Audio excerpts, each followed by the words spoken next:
छात्रों नमस्ते।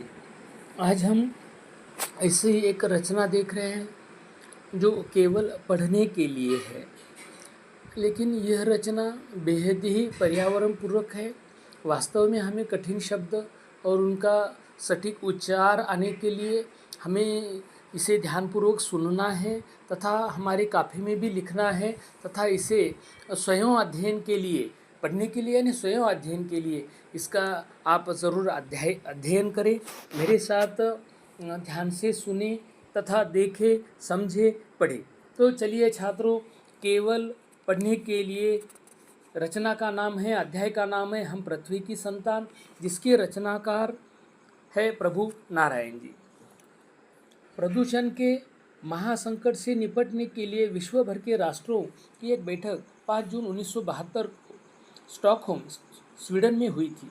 इस अवसर पर तत्कालीन प्रधानमंत्री स्वर्गीय श्रीमती इंदिरा गांधी जी ने अपने अभिभाषण में माता भूमिः पुत्रो अहम पृथिव्याः का संदेश दिया था।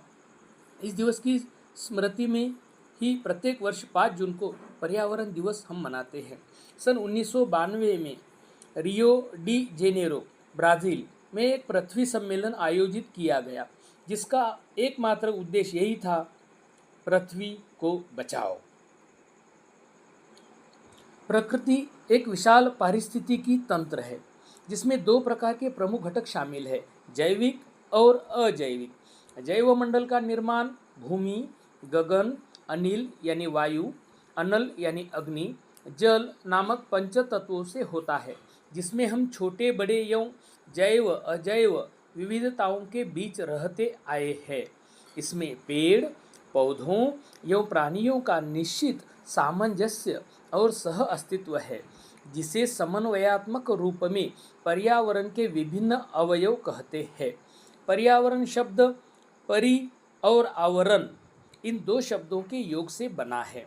परि और आवरण का सम्यक अर्थ है वह आवरण जो हमें चारों ओर से ढके हुए है, आवृत किए हुए है।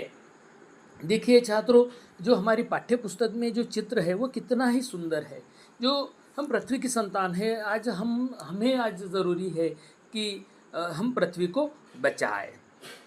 प्रकृति और मानव के बीच का मधुर सामंजस्य बढ़ती जनसंख्या एवं उपभोगी प्रवृत्ति के कारण घोर संकट में है।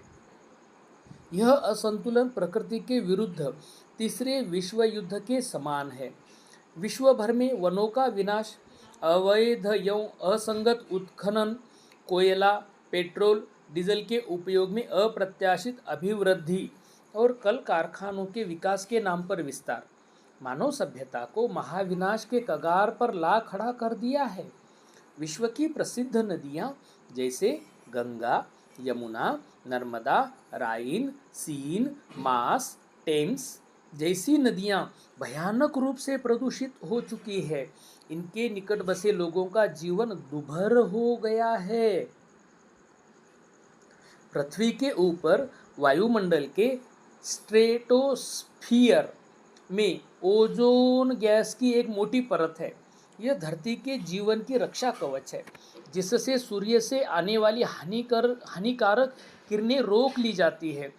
किंतु पृथ्वी के ऊपर जहरीली गैसों के बादल बढ़ते जाने के कारण सूर्य की अनावश्यक किरणें बाह्य अंतरिक्ष में परावर्तित नहीं हो पाती, जिसके कारण पृथ्वी का तापमान, ग्लोबल वार्मिंग, यह शब्द सबसे ज़्यादा प्रचलित है, बढ़ता जा रहा है।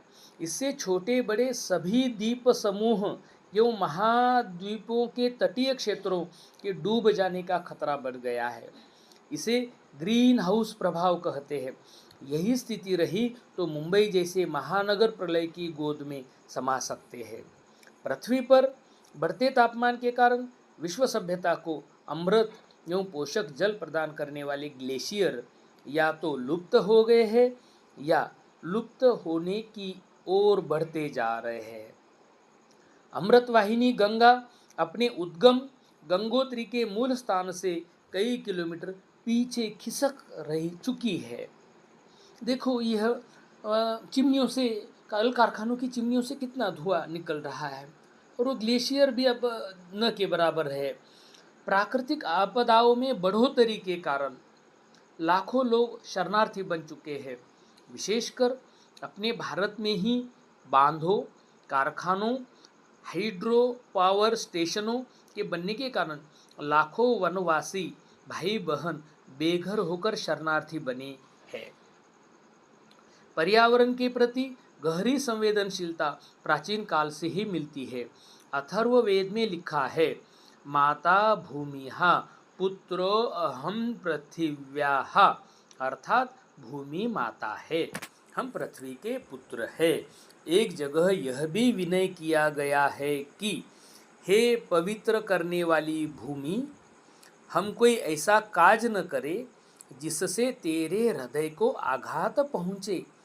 हृदय को आघात पहुँचाने का अर्थ है पृथ्वी के पारिस्थितिकी तंत्रों अर्थात पर्यावरण के साथ क्रूर छेड़छाड़ न करना।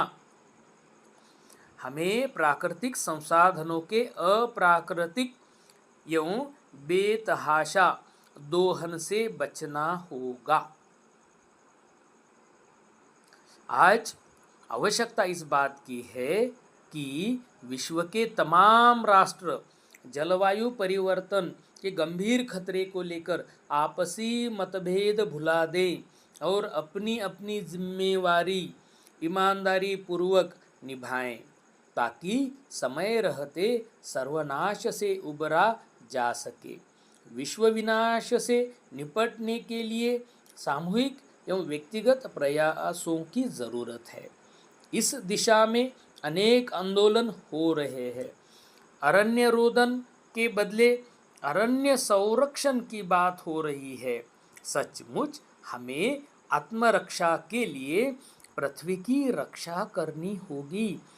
भूमि माता है और हम पृथ्वी की संतान, इस कथन को चरितार्थ करना होगा।